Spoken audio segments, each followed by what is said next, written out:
When building their decks, players will usually try to make things as consistent as possible and leave as little up to luck as they can. So mechanics like flipping coins will be avoided at all costs. Despite this, some coin flip cards have actually seen a bit of competitive play, and they see tons of casual play. So today we're going to go over the best coin flipping cards in Magic. Starting us off at number 10, we have Odds and Ends. This is a split card, basically meaning that each half is their own card and their own effect and cost, and you can cast either one of them from your hand, but not both. Odds is an instant with a mana cost of 1 blue and 1 red with the effect where you can flip a coin.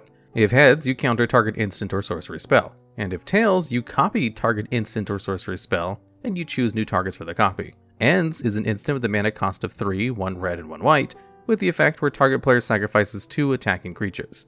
Now, the half of this card that saw more use was the Ends mode. The ability to remove 2 creatures from one card is pretty strong, as it does get you card advantage. Still, 5 mana is a lot, and your opponent can play around it by simply not attacking with their best creatures. And if your opponent only attacks with 1 creature, your Ends feels pretty bad. Now, Odds is fine on both ends. 2 mana to counter an instant or sorcery is on rate with other similar cards. 2 mana to copy an instant or sorcery spell is perfectly rate. However, on rate isn't quite good enough considering the randomness. If your opponent casts a spell you want to counter, you'll only have a 50% chance of countering it. If you want to use it to copy one of your own spells, you'll fail half the time too. The best use of this card is in situations where either outcome is good for you, but those are pretty rare. The most common is if your opponent is casting removal while you both have a good creature on board. In that case, you'll either save your creature or remove theirs. This is a good use case, but not as good as other counter spells or copy spells. For a coin flip card, you really need the highs to be higher to want to play the card. However, stapling it to solid removal spell does make it a lot better, as you never really need to rely on it to save you. Odds and Ends hasn't seen too much success, only seen a little bit of competitive play in Block Constructed, a very old, no longer supported format. That kind of shows not only how weak coin flipping cards are in general, but how few of them there are as well. And at number 9, we have Molten Birth. This is a sorcery with a mana cost of 1 and 2 red. It has the effect where you can create 2 1/1 red elemental creature tokens, then you flip a coin. If you win the flip, you return Molten Birth to your hand. Being able to make multiple tokens with a single card is often a really strong effect. There are tons of ways to make more use out of tokens, as any longtime player will know. There are tons of cards that can sacrifice creatures for value, and lots of those cards are extremely strong. If you're going to be sacrificing creatures, they might as well be tokens. Another way to make extra use of the tokens is the cards that care about other creatures enter the battlefield. One card that Birth saw play with an ability like this was Foundry Street Denizen, a 1 mana 1/1 that gets +1/+0 until the end of the turn whenever another red creature enters the battlefield under your control. So cards like Molten Birth have seen tons of play. However, Birth itself didn't perform all that well. This is a slightly overpriced version of this effect, as you can usually make 2 1/1 tokens for only 2 mana. You're paying 1 extra mana to get the chance to cast it again. Competitive players really don't like taking these kinds of risks, so the card wouldn't see as much play for that reason alone. However, even if the randomness weren't such a problem, the extra mana would still hold the card back. Magic is a game that really values efficiency, so players will often gravitate towards cheaper cards over cards that are more versatile. For example, players will usually play cards like Fatal Push over Hero's Downfall, even though Downfall is more consistent, just because the extra mana matters that much more. All that to say that paying 3 mana for Molten Birth isn't really worth it when you could play cheaper cards that do the same job. Still, the card did see some play in Standard rather than none, which is why it still slides onto this list. And at number 8, we have Boompile. This is an artifact with a mana cost of 4 and the ability where you can tap it to flip a coin. If you win the flip, you destroy all non-land permanents. Now, a 50-50 chance of blowing up the board isn't great, as there are tons of times where you really need to destroy everything right now, and Boompile will fail you. So it's not surprising this card has largely been avoided by competitive players. However, it has put up some results in competitive tournaments for 2 reasons. It's the cheapest card with this effect, and it's colorless. There are other cards that can do this, but they either cost more mana or cost colored mana, usually both. And there are a few decks built around making lots of colorless mana really quickly, like Tron in Modern and Cloudpost in Legacy. These decks will often have to rely on colorless board wipes to keep them in the game against the faster aggro and combo decks running rampant in the format. There are a few options for this, most common being Oblivion Stone, a 3 mana artifact that you can pay 4 to tap and put a fate counter on a target permanent, and you can pay 5, tap and sacrifice to destroy all non-land permanents without fate counters on them. The other most popular option is All Is Dust, a tribal Eldrazi sorcery with a mana cost of 7, with the effect where each player sacrifices all colored permanents they control. These cards are obviously both far more consistent than Boompile. However, Boompile does have a real upside over them. Sometimes the mana cost on these cards will just be too high, and you'll lose with an answer to your opponent's board in your hand. Boompile's lower mana cost means that some players have opted to use it over these cards in their sideboard, though not often, as losing flips to Boompile is often going to lose you more games than not having the mana for something like Oblivion Stone. And at number 7, we have 2 cards, Okaun, Eye of Chaos, and Zndrsplt, Eye of Wisdom. These cards have the rather niche partner with mechanic, meaning that they can both be your commander, and whenever one enters the battlefield, you can search your library for the other one and put it into your hand, but you have to shuffle afterwards. Okaun is a 3/3 legendary Cyclops Berserker with a mana cost of 4 and 1 red. It has the abilities where, at the beginning of combat on your turn, flip a coin until you lose a flip, and whenever any player wins a coin flip, you double his power until the end of the turn. On the other hand, Zndrsplt is a legendary 1/4 homunculus with a mana cost of 4 and 1 blue. It has the abilities where you flip coins until you lose at the start of combat, like Okaun, but instead of doubling his power whenever a player wins a coin flip, you draw a card. Okaun and Zndrsplt both obviously love flipping coins and encourage you to flip as many of them as possible. Luckily for them, there are a few cards that are really good at flipping a whole bunch of coins really quickly, like Frenetic Efreet, who we'll talk about more later. The payoff for flipping coins here is really good too.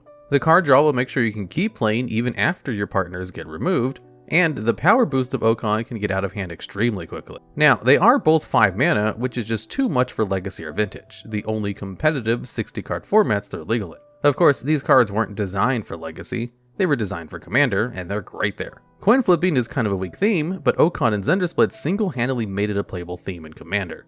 There, the mana cost is a lot less of an issue. The power of their effects, once they get going, can really shine through as well. Zndrsplt can draw you a ton of cards, especially if you try flipping some extra coins on your turn before combat. And Okaun can get you 24 power after only winning 4 flips. That's a really important number in Commander, because if a player ever takes 21 or more combat damage from a single commander over the course of a game, they instantly lose. This means Okaun is great at just one-shotting a player out of nowhere. Now, while these cards are pretty good commanders, they haven't really seen play in CEDH, the competitive side of the format, which is why they're only at number 7. And at number 6, we have Yusri's Fortune's Flame. This is a 2/3 legendary Efreet with a mana cost of 1, 1 blue, and 1 red. It has flying, meaning it can't be blocked by creatures without flying, and whenever it attacks, you choose a number from 1 to 5. You flip that many coins. For each flip you win, you draw a card, and for each flip you lose, he deals 2 damage to you. And if you won 5 or more flips for the rest of this turn, you can cast cards from your hand without paying their mana costs. Yusri is another really strong legendary creature that flips a lot of coins, which of course means it's great in Commander. Yusri's ability can draw you a whole lot of cards extremely easily, and if you can manage to get all 5 winning flips, you can often just win the game right there. The damage from the flips can be scary, but you can mitigate the risk by not flipping too many coins. Luckily, the damage matters a lot less if you're playing something like Commander, where your starting life total is 40. Of course, the player will usually just try to find a way around this, like gaining life so they can draw as many cards off of Yusri as they can. Now, the main reason why this card is higher on this list than Okaun or Zndrsplt is because it costs less mana. It's often just as strong as they are if you haven't already set up a bunch of coin flipping synergies already, so getting it for cheaper is obviously great. And at number 5, we have Frenetic Efreet. This is a 2/1 Efreet with a mana cost of 1, 1 blue, and 1 red. It has flying and the ability where you can pay 0 mana to flip a coin. If you win the flip, it phases out, but if you lose the flip, you sacrifice the Efreet. This is a card we've mentioned before, as it allows you to flip as many coins as you want. All you have to do is activate the Efreet, and then activate it again in response to itself, and then repeat this over and over. Even if the Efreet is either dead or phased out whenever all of it is resolved, you are still flipping coins, and either winning or losing the flips. This is a pretty simple card to use, but sometimes players will miss that you can do this because it's a bit unintuitive. The ability to just flip as many coins as you want has tons of uses. You've already mentioned Okaun and Zndrsplt, but maybe the best card to combo with Efreet is Chance Encounter. This is a 4-mana enchantment with the ability where, whenever you flip a coin, you put a luck counter on it. And at the beginning of your upkeep, if there are 10 or more luck counters on Chance Encounter, you win the game. This 2-card combo can win you the game as early as turn 5 without any mana ramp, which is pretty impressive, but not quite good enough for older formats like Legacy. However, Efreet actually did see some competitive play, but not with any other coin flipping shenanigans. All the way back in 1997, Efreet was seeing small amounts of play in Standard and Extended. At that point in the game, a 2/1 flyer with an upside, even an inconsistent one like the Efreets, was still pretty good. It's a testament to just how far Magic as a game has come that a card like Efreet has gone from being a card that people would play because of what a strong creature it was, to a card that people would only ever try to combo off with. And at number 4, we have Tavern Scoundrel. This is a 1/3 human rogue with a mana cost of 1 and 1 red. It has the ability where, whenever you flip a coin, you create 2 treasure tokens, which are artifact tokens with the ability that you can tap and sacrifice them at 1 mana of any color. It also has the ability where you can pay 1, tap it, and sacrifice a permanent to flip a coin. Token creatures are incredibly powerful. Getting extra mana is considered one of the best effects in the game, as letting you cast your other spells can extend your plays by a ton. The power of all of this extra mana on top of Scoundrel's low cost makes it the most powerful coin flip payoff in the game. All the other cards are noticeably weaker, whereas Chance Encounter can make you wait an entire turn to win after flipping a ton of coins with your Efreet.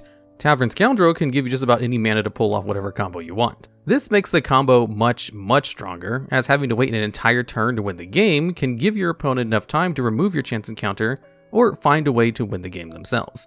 If you make infinite mana and win right away, they'll never get that chance. However, you don't need to flip an infinite number of coins for this effect to be incredibly strong. Even flipping just 5 coins with something like Yusri is incredibly powerful and would net you a ton of mana. And if you can find a way to flip a lot of coins over the course of your turn with something like Krark the Thumbless, you'll basically feel like you have omniscience in play.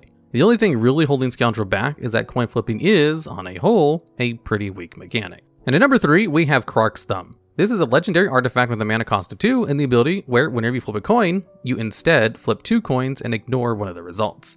This is probably one of the best pieces of coin flipping support in Magic. Changing all of your 1 and 2 chances into 3 and 4 chances makes all of the coin flip cards way better. Not only is it great with all the coin flip cards on this list, there are tons of coin flip cards that usually aren't worth playing that become pretty strong once you give them better odds. Snitch in Time is a 3-mana sorcery that lets you take an extra turn if you want a coin flip. If you only have a 50% chance of getting the extra turn, the card is way too risky to play.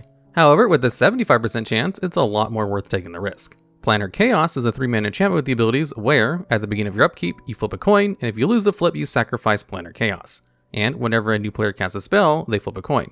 If they lose the flip, you counter that spell. Now, this won't increase the chances of your opponent's spells getting countered, as they'll be flipping the coins, so Krark's Thumb won't apply, but it will protect your own spells.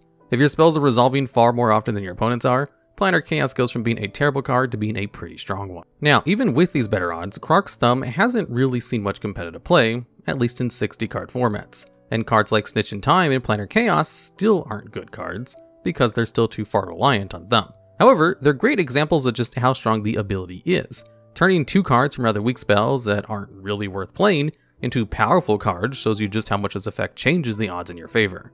If you play with the good coin flip cards like Yusri or Eyes, you'll be getting their good effects so often the card feels completely overpowered. And at number 2, we have Ral Zarek. This is a planeswalker with a starting loyalty of 4 and a mana cost of 2, 1 blue and 1 red. It has the abilities where you can +1 him to tap target permanent, then untap target permanent. You can -2 him to have him deal 3 damage to any target, and you can -7 him to flip 5 coins, and then take an extra turn for each heads. Ral is a pretty good planeswalker.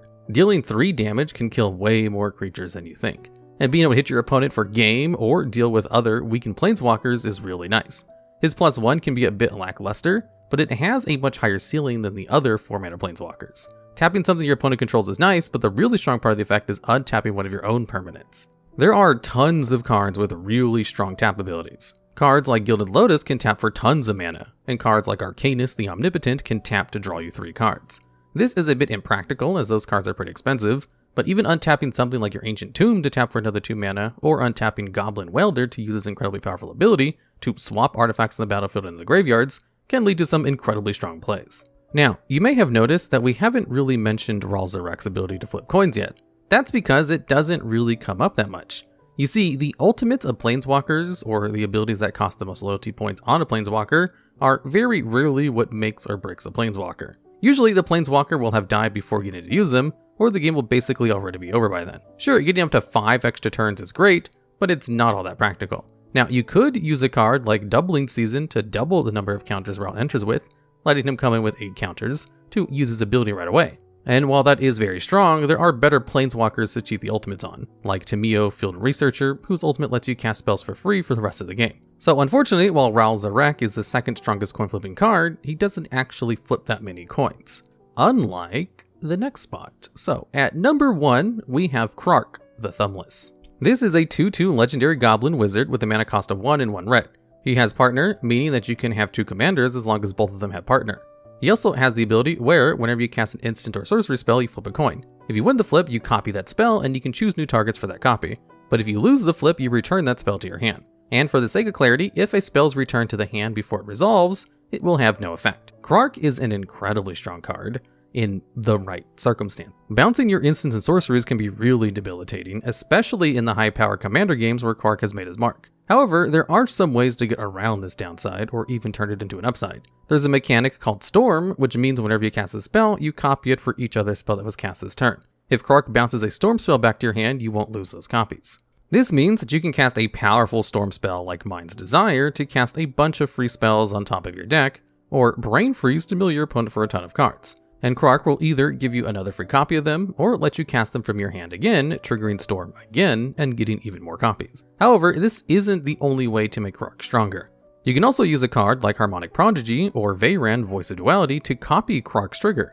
With 2 coin flips, it's much more likely that at least one copy of your spell will resolve. You might even end up with a copy of your spell resolving and the card back in your hand, ready for you to cast it again. And of course, we can't forget to mention that giving Krark his thumb back will give you much better luck overall. With all the extra copies Krark gives you, and the ability to make his ability much stronger, you can put together a very powerful Storm deck in Commander, where you'll have access to him and other powerful legendary creatures every game.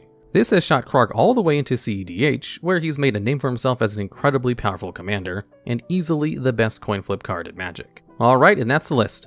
Now, there was one card I excluded that does technically flip coins, that being Mana Crypt. Because it didn't really feel like a coin flip card, it would have been pretty boring to talk about. Anyway, if there are any other cards you think I missed, or have any ideas for future videos just like this one, I'd love to hear about them down in the comments.